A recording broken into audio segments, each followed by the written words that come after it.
ये जीवन कहानी उस महान व्यक्ति की है जिनकी स्मृति में यह स्मारक निर्माण किया गया है। हरे कृष्णा कृष्णा कृष्णा हरे हरे, हरे राम राम राम हरे।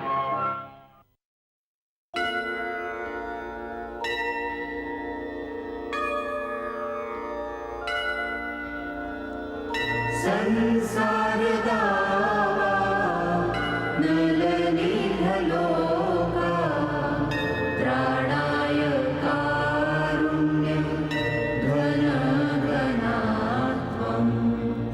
संसार दावा नलनीहलोका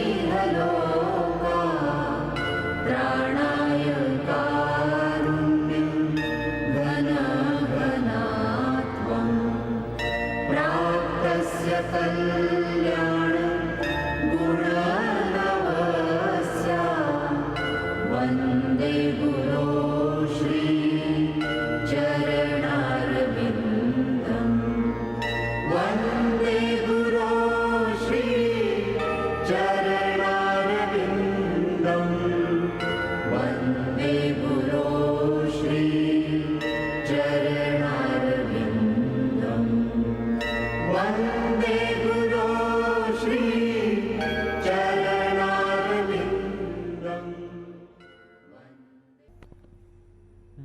पिछले भाग में हमने देखा भक्ति वेदांत स्वामी का न्यूयॉर्क को एक अद्वितीय उपहार संकीर्तन। अब आगे।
स्वामी जी, आप कहां जा रहे हैं? मुझे कुछ किताबें बेचनी हैं। कल रविवार है और भोज के लिए पैसे कम हैं। पर स्वामी जी, मैं समझ नहीं पा रहा हूं, आप इनका पेट भरने के लिए अपनी किताबें क्यों बेच रहे हैं? ना ना, मैं इनका पेट नहीं भर रहा, कृष्ण भर रहे हैं। मैं तो केवल उनका प्रसाद बांट रहा हूं। स्वामी जी, मेरे पास अपना घर है, मुझे पैसों की भी उतनी चिंता नहीं है और मैं रोज ही यहां खाना खा रहा हूं। कम से कम मैं आर्थिक रूप से आपकी मदद कर सकता हूं, इसलिए कृष्ण की सेवा में मेरी ओर से यह स्वीकार करें।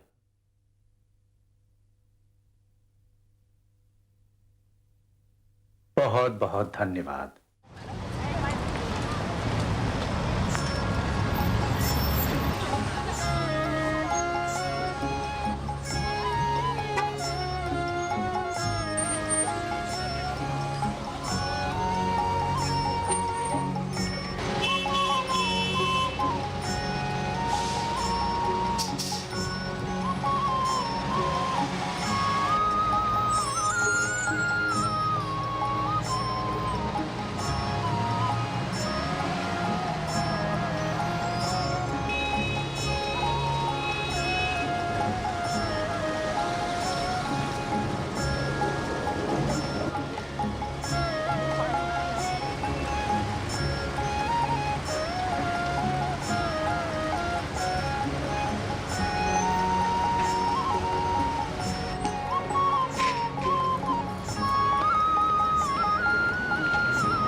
देखिए, भोजन पकाने की सबसे अहम बात यह है कि आपको याद रखना होगा कि आप कृष्ण के लिए पका रहे हैं।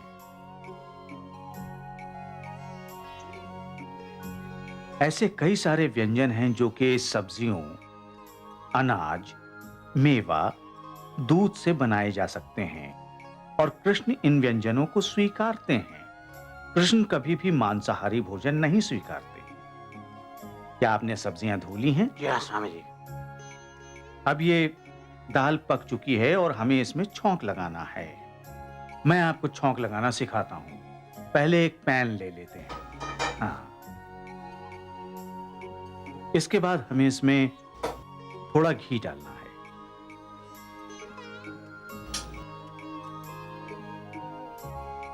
फिर थोड़ा सा जीरा डालेंगे।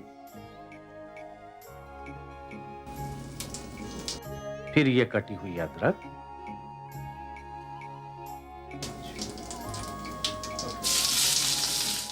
और ये हरी मिर्च है। इन्हें काटकर घी में डालेंगे और फिर इसमें इलायची डालेंगे।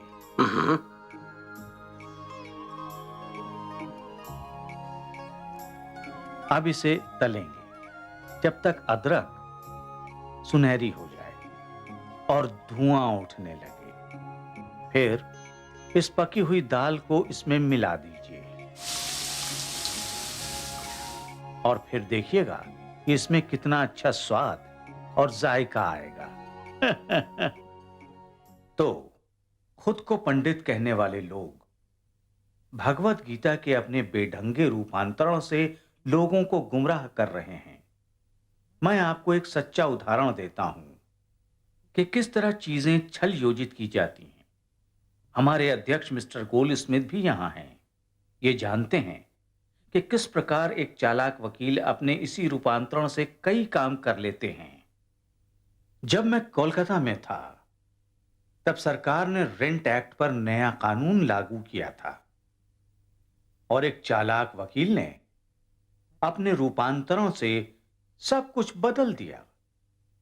सरकार ने वो कानून बदलकर दोबारा लागू किया क्योंकि इस वकील ने उनका काम बिगाड़ दिया था। इसी तरह से कई लोग कृष्ण के दिए संदेश में भी विघ्न डालने की कोशिश करते रहते हैं और हमें यह रोकना है।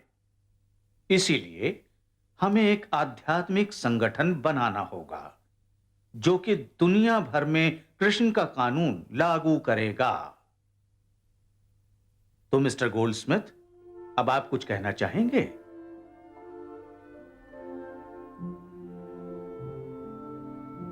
नमस्कार बंधु। स्वामी भक्ति वेदांत ने मुझसे कहा है कि मैं इनके नए धार्मिक आंदोलन को पंजीबद्ध करूं। ऐसा करने के लिए हमें समावेशन दस्तावेज पर दस्तखत चाहिए होंगे। ये सभी मौजूद हैं। आप इनके हस्ताक्षर ले लीजिए। आप अभी ले सकते हैं? जी हाँ, जरूर ले सकता हूं। मिस्टर रॉय, कृपया हस्ताक्षर कीजिए। मिस्टर हार्वर्ड, आप भी। मिस्टर डॉन, हस्ताक्षर कीजिए।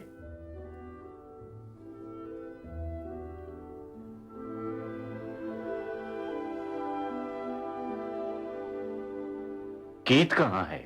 स्वामी जी, कीत अस्पताल में है। उसे कुछ किडनी की शिकायत है। स्वामी जी, एक बात हमने तय नहीं की थी। आपके इस संस्थान का नाम क्या होगा? इस्कॉन। इसका मतलब क्या हुआ? International society for Krishna consciousness. ISKCON, ISKCON, ISKCON. मैं एक बात कहूं, क्या इसे international society for God consciousness कहना बेहतर नहीं होगा? गॉड ऐसा शब्द है जिसे पश्चिमी लोग समझेंगे, पर कृष्णा शायद वो समझ ना पाए। नहीं, कृष्णा कॉन्शियसनेस, ये शब्द गॉड काफी अस्पष्ट और कमजोर है, मगर कृष्णा स्पष्ट और वैज्ञानिक है। अगर पश्चिमी समुदाय कृष्ण को नहीं जानता तो international society for Krishna consciousness उन्हें बताएगी। हर शहर, हर गांव में उनकी गरिमा का प्रचार करके। हॉवर्ड, क्या आप ये दस्तावेज पढ़ेंगे?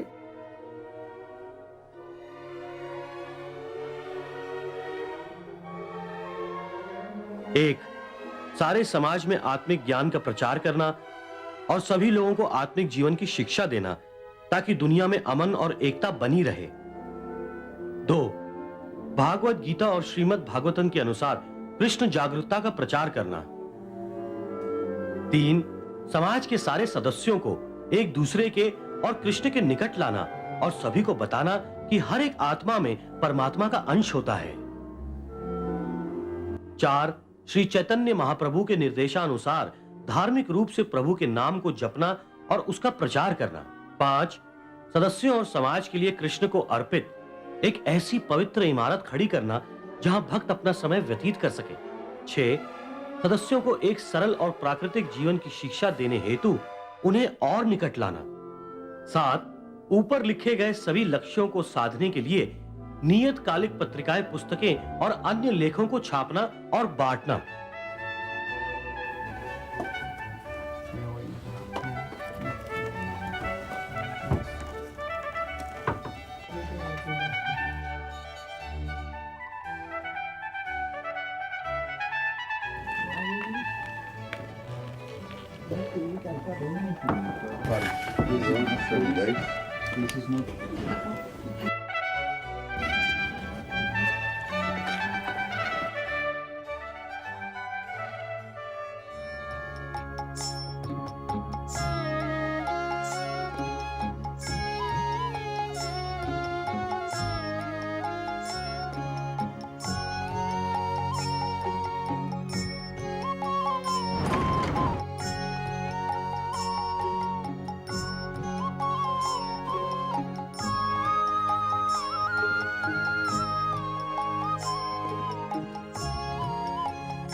हाय। हेलो। क्या स्वामी जी अंदर हैं? जी हाँ, वो अपने कक्ष में है। मैं उनसे बातचीत कर सकता हूँ? हाँ हाँ, अंदर आइए। शुक्रिया। दरअसल बाहर मैंने बोर्ड पर पढ़ा और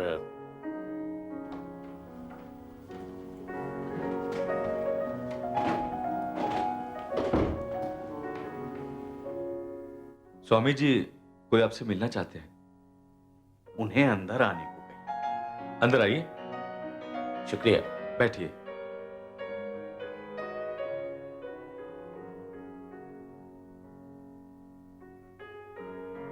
क्या नाम है आपका? ब्रूस श्राफ। ब्रूस श्राफ? हाँ, भारत में ब्रिटिश राज्य के दौरान एक लॉर्ड ब्रूस हुआ करते थे। वो एक महान जनरल थे और उन्होंने कई लड़ाइयां लड़ी। वैसे आप क्या करते हैं? जी मैं एक शिक्षक हूं, पर भारतीय दर्शन में मेरी खास रुचि है। मैं न्यूयॉर्क यूनिवर्सिटी का पढ़ा हुआ हूं। दरअसल 4 वर्ष पहले मैं भारत गया था और वहां कई मंदिर भी देखे मैंने। अच्छा। और वहीं पर मैंने ये पुस्तक खरीदी, भागवत गीता।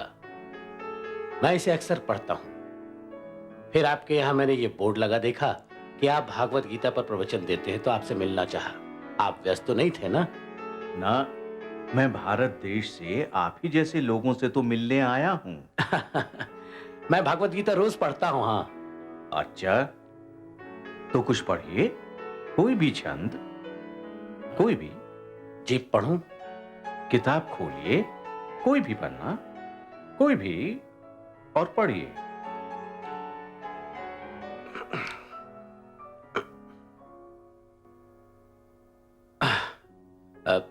आत्मबोध के बाद इंसान को कोई भी उपलब्धि आत्मबोध से बड़ी नहीं लगती है।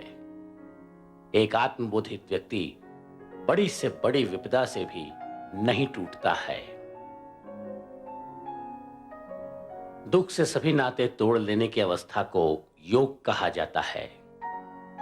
पूर्ण लगन और दृढ़ता से बिना किसी शक या मानसिक बंधनों के योग का पालन करना चाहिए। किताब बंद की। आपने इससे क्या समझा? अब जी, इसमें योग और चिंतन के बारे में लिखा है। पर इसका अर्थ क्या है? दरअसल सच तो यह है कि मैं कुछ नहीं समझा। जब तक आप किसी ऐसे व्यक्ति से भगवत गीता न पढ़ें जो खुद मूल रूप से भगवत गीता जानता हो, आप कुछ नहीं सीखेंगे, सिर्फ अपना समय बर्बाद करेंगे आप। पर कोई भगवत गीता जानता है या नहीं, इसकी पहचान क्या है? अगर आप गीता जानते और समझते हैं तो आपको पता होगा कि कृष्ण ने इसका सार क्या बतलाया है। कृष्ण के अनुसार गीता सार ये है कि कृष्ण स्वयं ईश्वर के परम अवतार हैं और हमें स्वयं को उन्हें अर्पित करना होगा। भगवत गीता में कृष्ण का यही आदेश है कि सर्वधर्मान परित्याज्य मामेकं शरणं व्रज अहम त्वं सर्व पापेभ्य मोक्षयिष्यामि मा शुचः। कृष्ण कहते हैं कि अगर आप स्वयं को उन्हें अर्पित कर दें तो वो हर तरह से आपका ख्याल रखेंगे और वो आपको सभी पापों से मुक्ति दिलवाएंगे और आपको किसी भी चीज की चिंता नहीं करनी होगी। समझ गए? जी जी बिल्कुल। ठीक है।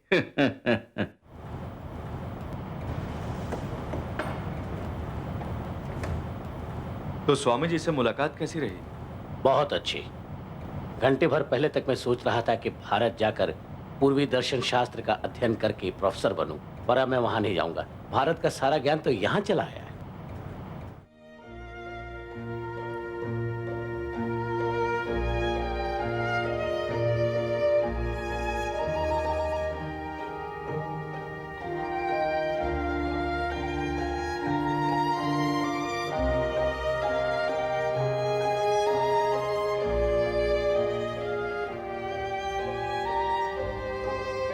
क्या हो रहा है? ये तुम लोग क्या कर रहे हो? स्वामी जी ने कहा है कि हमें हरे कृष्णा के 108 मनके जपने चाहिए। उन्होंने कहा है कि दीक्षा से पहले 12 मालाएं तैयार हो जानी चाहिए। दीक्षा? ये दीक्षा क्या है? मैंने पूछा था, उन्होंने कहा बाद में बताएंगे। आधिकारिक रूप से उन्हें अपना आत्मिक स्वामी मानना होता होगा। पर इसका मतलब क्या हुआ? ये महज एक औपचारिकता है और क्या। क्या तुम लोग उन्हें अपना आत्मिक स्वामी मानते हो? ये सिर्फ एक औपचारिकता है। क्या तुम उन्हें अपना आत्मिक स्वामी नहीं मानते हो? मैं अब क्या कहूं?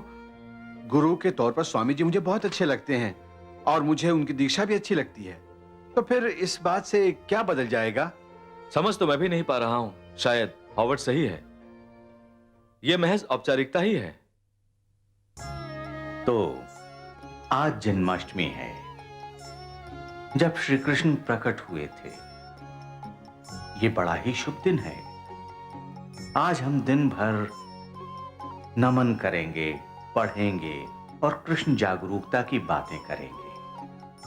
कायदे से तो सभी को व्रत रखना चाहिए, पर अगर किसी को कमजोरी लगे तो रसोई में फल रखें। पर धर्मानुसार हम आधी रात तक व्रत रखेंगे और कल दीक्षा दी जाएगी और भोज भी होगा। स्वामी जी, हम लोग सोच रहे थे कि दरअसल ये दीक्षा है क्या?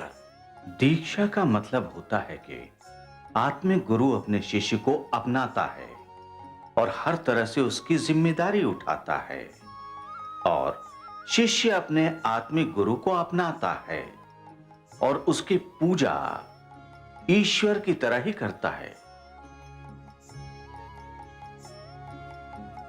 कोई सवाल?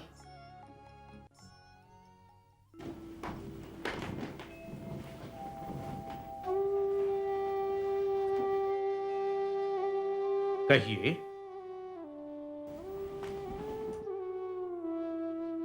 हमें आपसे कुछ पूछना था।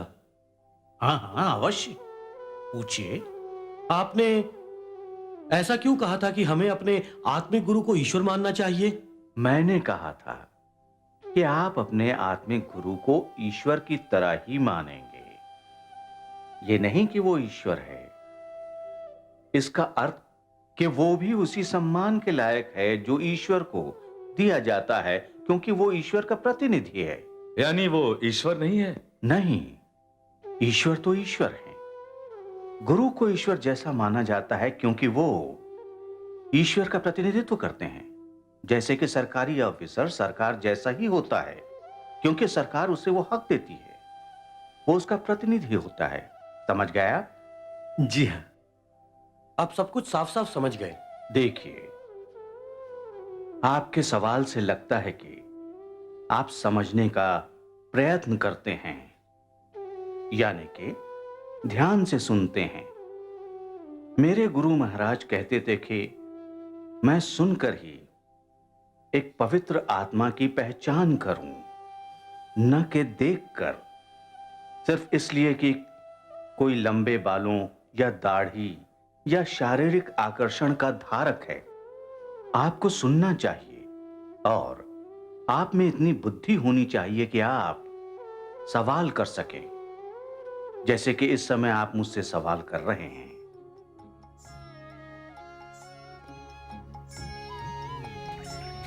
दीक्षा का अर्थ होता है आध्यात्मिक जीवन की शुरुआत। यह दरअसल एक सुलझे हुए अंतर्मन का आत्मिक जन्म होता है। हाड़ मांस का शरीर माता और पिता की देन होता है। उसी तरह से एक आत्मिक शरीर दीक्षा के समय जन्म लेता है। इस मामले में आत्मिक गुरु पिता होता है और वैदिक पुस्तकें माता होती हैं। आप सभी आत्मिक दुनिया के अंग हैं। जब तक आप आत्मिक दुनिया में नहीं लौटते, आपको सच्चा सुख नहीं मिलेगा। आपके गुरु आपको वहां तक ले जा सकते हैं। आपको सिर्फ प्रभु का नाम जपना होगा और पाप कर्मों से दूर रहना होगा। मांस मत खाइए, नशा बिल्कुल मत कीजिए, शारीरिक संबंध मत रखिए सिवाय अपनी अर्धांगिनी के साथ। जुआ मत खेलिए। अगर आप इन नियमों का पालन करते हैं और रोजाना 16 बार माला फेरते हैं, तो यकीनन आप आत्मिक दुनिया में प्रवेश करेंगे और ज्ञान और शांतिपूर्ण जीवन पाएंगे। इसलिए मेरी आपसे विनती है कि आप पाप कर्मों के भागी न बनिए और रोजाना हरे कृष्ण महामंत्र का जाप करते हुए 16 बार माला फेरिए। और सच तो यह है कि दीक्षा ग्रहण करने के लिए आपको इन नियमों के पालन का प्रण लेना होगा। क्या आप ये प्रण लेने को तैयार हैं? जी स्वामी जी। बहुत अच्छे। अब आप लोग एक एक करके आइए, अपनी दीक्षा मालाएं लीजिए और अपना आत्मिक नाम अपनाइए। आपका नाम है हयग्रीवादास। हरे कृष्ण कृष्ण कृष्ण हरे हरे, हरे राम स्वामी जी, मैं आपको अपनी बहन जोन से मिलवाना चाहती हूँ। हरे कृष्ण। आपसे मिलकर खुशी हुई। ये मेरी शादी में शामिल होने आई है। ओह, यानी ये ओरेगन से आई हैं? बहुत अच्छी बात है। परिवार से और भी कोई आ रहा है? नहीं, शादी के लिए सिर्फ मैं अकेली ही आई हूँ। कोई बात नहीं, ये अच्छा है कि आप आई हैं। वैदिक परंपराओं के अनुसार शादी की सभी तैयारियां दुल्हन के परिवार वाले करते हैं, और चूंकि जानकी के परिवार से सिर्फ आप आई हैं, कल का भोजन पकाने में आप मेरी मदद कीजिएगा। जानकी?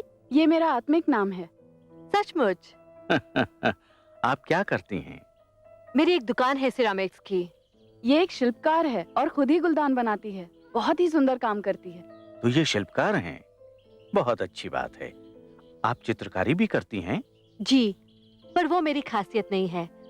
मैं कलमकारी में रुचि रखती हूँ। ये तो अच्छा है, क्या आप हमारी संस्था का लोगो बनाना चाहेंगी? खैर, आप सफर में काफी थक गई होंगी। जानकी, इनका ख्याल रखिए और इन्हें प्रसाद दीजिए। हाँ, हरे कृष्ण। हरे कृष्ण।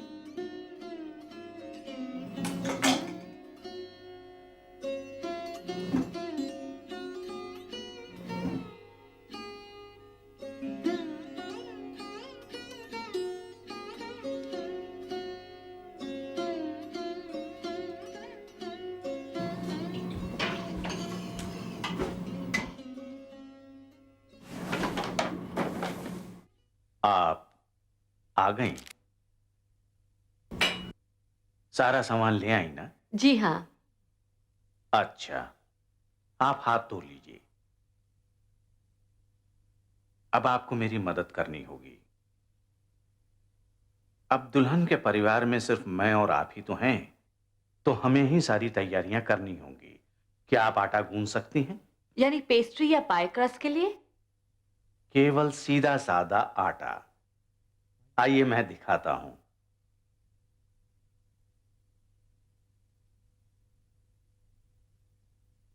पहले थोड़ा आटा लीजिए, हैं? फिर थोड़ा नमक डालिए, फिर थोड़ा मक्खन मिलाइए।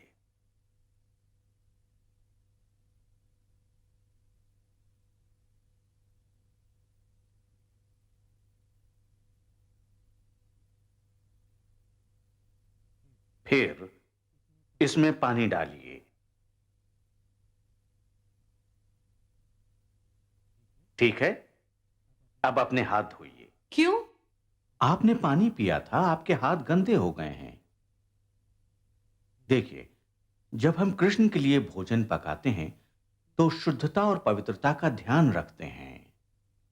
आखिर हम देवता के लिए जो पका रहे हैं। जी अच्छा।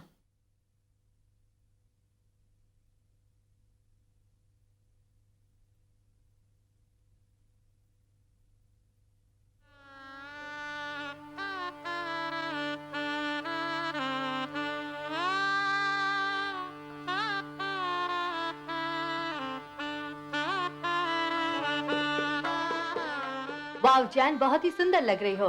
सच कह रही हो? बहुत ही सुंदर। फूल भी अच्छे लग रहे हैं।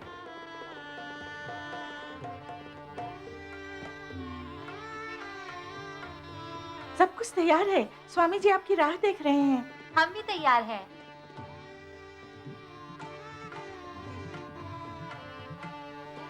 तुम हमारे साथ नहीं चल रही हो? नहीं, स्वामी जी ने मुझे रसोई में काफी काम दिया है। पहले उसे खत्म करूंगी। जब काम हो जाएगा तब नीचे आ जाऊंगी। ठीक है। स्वाहा स्वाहा स्वाहा।